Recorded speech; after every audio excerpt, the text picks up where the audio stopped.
Hello and welcome students, আশা করি তোমরা সকলে খুব ভালো আছো। জ্ঞানজ্যোতি কোচিং সেন্টারের পক্ষ থেকে তোমাদের সবাইকে আরো একবার স্বাগত। তো আমি মীরা ম্যাম, আমি আজকে তোমাদের বাংলা বিষয় থেকে দেখো আবার একটি নতুন টপিক নিয়ে চলে এসেছি। আজকে আমি যেটি নিয়ে তোমাদের সঙ্গে আলোচনা করব, দেখো সেটা আমি বোর্ডে লিখে দিয়েছি। তোমাদের যে অলংকার আছে বাংলা বিষয়ে অলংকার, সেই অলংকার থেকে রূপক আর অতিশয়োক্তি অলংকারের মধ্যে যে পার্থক্য সেগুলা নিয়ে আমি আলোচনা করব। এক একটা পার্থক্য, 4টা পার্থক্য এখানে আমি তুলে ধরেছি।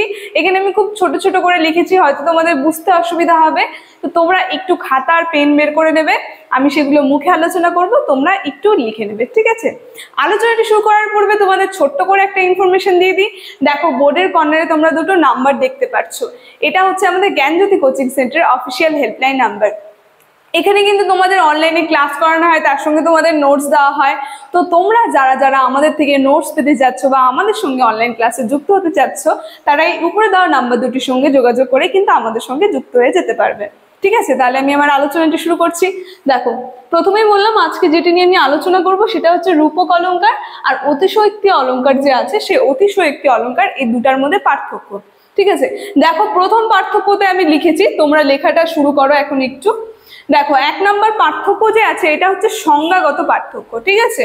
এখানে বলেছে যে উপমেয় বিষয় এবং উপমানের বিষয় তুলনা করতে গিয়ে যখন তাদের মধ্যে অভেদ কল্পনা করা হয় তখন চলে যায় রূপক অলংকারে। মানে উপমেয় এবং উপমান যে আছে, একটা হচ্ছে বিষয় আর একটা বিষয়, এই দুটার মধ্যে পার্থক্য মানে তুলনা করতে গিয়ে যখন কি হয়, একটা অভেদ, দুটার মধ্যে অভেদ চলে আসে, এটাই চলে যায় কিন্তু রূপক অলংকারের মধ্যে, ঠিক আছে?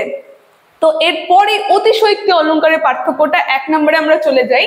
দেখো অতিশয়োক্তির মধ্যে যে সংজ্ঞাগত পার্থক্য আমি বলেছি, এখানে বলেছি উপমেয় এবং উপমানের সাদৃশ্য হেতু উভয়ের মধ্যে অভেদ সম্পর্ক কল্পনার উল্লেখ না করে উপমানকে উপমেয় রূপে নির্দেশ করলে তখন হয় কিন্তু অতিশয়োক্তি অলংকার, ঠিক আছে? এই যে এই দুটা চলে গেল সংজ্ঞাগত পার্থক্য, ঠিক আছে? প্রথমে যে 1 নম্বরটা বললাম, দুটাই ছিল সংজ্ঞাগত পার্থক্য। এবার চলো 2 নম্বর পার্থক্যতে আমরা চলে যাই। আমি লিখেছি 2 নম্বরে যে এই অলংকারে উপমেয় এবং উপমানের সম্পূর্ণ রূপে উপস্থিত থাকে। মানে অলংকারে যে উপমেয় এবং উপমান থাকে, এই দুটি কি হয়, সম্পূর্ণ রূপে উপস্থিত থাকে, ঠিক আছে?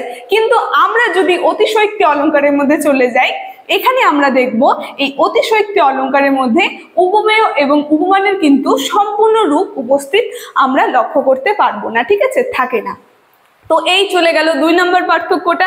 এবার 3 নম্বর পার্থক্যটা আমরা দেখে নিই। দেখো 3 নম্বরে আমি বলেছি রূপক অলংকারে উপমেয় এবং উপমানের অভেদ প্রাধান্য পায়, ঠিক আছে? যে অভেদ যে রূপটা আছে সেই অভেদ রূপ, ঠিক আছে?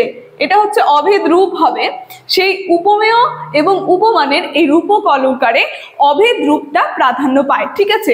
এবার আমরা যদি অতিশয়োক্তির 3 নম্বর পার্থক্যতে চলে যাই, দেখো এখানে আমি লিখেছি এই অলংকারে কি হয়, উপমেয় এবং উপমানের অভেদ রূপটাই হচ্ছে সর্বস্ব। এখানে এই অতিশয়োক্তি অলংকারে যে উপমেয় এবং উপমানের অভেদ রূপটা থাকে সেটাই কিন্তু সর্বস্ব এই অলংকারের মধ্যে, ঠিক আছে? এখন লাস্ট 4 নম্বর যে পার্থক্য রয়েছে, এই 4 নম্বর পার্থক্যর মধ্যে আমরা উদাহরণগত পার্থক্য দেখব। দেখো আমি বলেছি যে সাগরে যে অগ্নি থাকে কল্পনা সে নয়, তোমায় দেখে অবিশ্বাসের হয়েছে প্রত্যয়। মানে এই যে উপমেয়টাকে উপমানের সঙ্গে কি করা হলো, একটা সম্পর্ক স্থাপন করা হলো, ভিন্ন সম্পর্ক। তো এটা চলে গেল রূপক অলংকারের উদাহরণের মধ্যে, ঠিক আছে?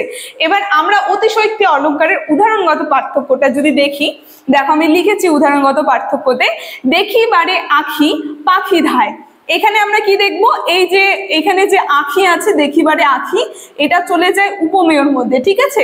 আর পাখি যে রয়েছে এই পাখিটা চলে যায় উপমানের মধ্যে, ঠিক আছে? তো এটাই ছিল অতিশয়োক্তি অলংকারের উদাহরণগত পার্থক্য। তো আজকে রূপক অলংকার আর অতিশয়োক্তি অলংকারের পার্থক্যর মধ্যে আলোচনাটি আমার এতটুকুনি ছিল। আশা করি তোমরা বুঝতে পেরেছো। ভিডিওটি যদি তোমাদের ভালো লেগে থাকে অবশ্যই like, comment, share and subscribe করে দেবে। Thank you.